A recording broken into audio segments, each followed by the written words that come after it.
Hello दोस्तों, मेरे YouTube channel में आपका फिर से एक बार स्वागत है। दोस्तों, एक बार एक जंगल में एक गर्भवती हिरनी थी जिसका प्रसव होने वाला था। उसने अपने लिए डिलीवरी के लिए अपने एक जगह खोजनी शुरू करी, कोई सेफ प्लेस जहां वो एक नए मेहमान को जन्म दे सके। तभी उसने एक तेज धार वाली नदी के किनारे घनी झाड़ियों के पास घास के पास एक जगह देखी जो उसको डिलीवरी के लिए सबसे सुरक्षित स्थान लगी। अचानक उसका पेन बढ़ता गया और लगभग वो होने ही वाली थी, नए बच्चे को जन्म देने ही वाली थी। उसी समय आसमान में एक बिजली कड़की, काले काले बादल छा गए और घनघोर बिजली कड़कने लगी जिससे जंगल में आग भड़क उठी। वो घबरा गई। उसने अपने दाईं ओर देखा तो एक बहेलिया उसी की ओर तीर का निशाना लगाए हुए था। बाएं ओर उसके एक शेर उसी पर घात लगाए बैठा था, जो कि उसी की तरफ बढ़ने वाला ही था, बढ़ने जा रहा था। अब वो तो प्रसव पीड़ा से गुजर रही थी। अब क्या होगा? क्या वो सुरक्षित रह पाएगी? क्या वो अपने बच्चे को जन्म दे सकेगी?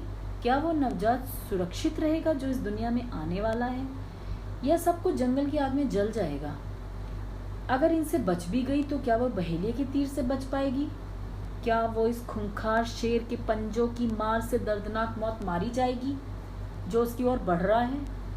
उसने एक ओर जंगल की आग, दूसरी ओर तेज धार वाली बहती नदी और सामने उत्पन्न सभी संकट को देखा और सोचने लगी, उसके साथ क्या हुआ होगा। मैं आपको बताऊंगी। हम आगे चलते हैं। उससे पहले मेरी आपसे एक छोटी सी रिक्वेस्ट है। अगर आपको मेरी बातें और इसी तरह की कहानियाँ अच्छी लगती हो तो एक लाइक का बटन जरूर दबाइएगा। इस कहानी को शेयर करिएगा अगर आपको इसमें कुछ सीख मिलती है, और चैनल अच्छा लगे तो सब्सक्राइब करिएगा। मुझे भी मोटिवेशन मिलेगा कि मैं आगे और अच्छी चीज़ें आपके सामने ला सकूं। तो चलिए इसी के साथ हम आगे बढ़ते हैं, देखते हैं कि उसके साथ क्या हुआ। उसने क्या किया, चारों तरफ से अपने आप को घेरे देखा, तो फिर उसने सब तरफ से ध्यान हटा लिया। उसने सोचा कि मेरी प्राथमिकता क्या है। जो चीज़ हमारे हाथ में नहीं है उसके बारे में क्या सोचना। उसने सबसे चीज़ों से ध्यान हटा कि अपना ध्यान एक जो नया मेहमान है उसके ऊपर केंद्रित किया, उसको दुनिया में लाने के लिए। फिर तो ऐसा सोचते ही जो हुआ उस बहुत ही आश्चर्यजनक था।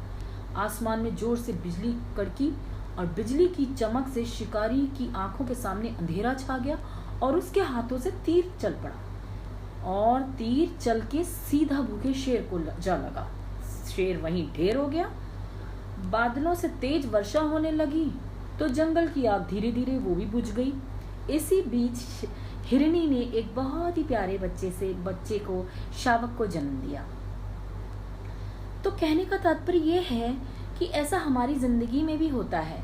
जब हम चारों ओर समस्याओं से घिर जाते हैं, नेगेटिव थॉट्स हमारे दिमाग को जकड़ लेते हैं, कोई संभावना दिखाई नहीं देती है, हमें कोई एक उपाय करना होता है, उस समय कुछ विचार बहुत ही नेगेटिव होते हैं जो हमें बहुत ही चिंताग्रस्त और कर कुछ सोचने समझने लायक रखते ही नहीं हैं। ऐसे में हमें उस हिरनी से शिक्षा लेनी चाहिए कि हमें देखना है हमारी प्राथमिकता क्या है, हमारी प्रायोरिटी क्या है, उस वक्त की डिमांड क्या है। जो जैसे उसने अपनी सब कुछ चीज़ें इग्नोर करके अपने प्रसव को, अपने बच्चे पे ध्यान करके सबसे पहले उसको प्रसव पे ध्यान दिया, दुनिया में लाई, वही उसकी उस टाइम पे पहली प्राथमिकता थी। बाकी तो मौत या जिंदगी कुछ भी उसके हाथ में था ही नहीं, और उसकी कोई भी क्रिया या प्रतिक्रिया उसके और गर्भस्थ बच्चे की जान ले सकती थी। तो उसने सब कुछ पीछे छोड़ के बच्चे पे केंद्रित किया और उसको नया जन्म दिया नए बच्चे को। उसी प्रकार हमें भी देखना चाहिए कि हमारी प्राथमिकता क्या है। बाकी तो कुछ हमारे हाथ में है ही नहीं। अपने आप से सवाल करें, हमारा उद्देश्य क्या है, हमारा फोकस क्या है, हमारा विश्वास, हमारी आशा कहाँ है। ऐसे ही मझधार में फंसने पर हमको ईश्वर को याद करना चाहिए, जिसने हमें आज तक निकाला है हर परिस्थितियों से, वो आगे भी निकालेगा। और हमें उसी पे विश्वास करना चाहिए। उसके हाथ में छोड़िए और अपने कर्म पे ध्यान दीजिए, अपनी प्राथमिकता को देखिए। इसी तरह की एक और कहानी के साथ अपनी अगली वीडियो में मैं फिर मिलूंगी। तब तक के लिए बाय बाय, धन्यवाद, थैंक यू।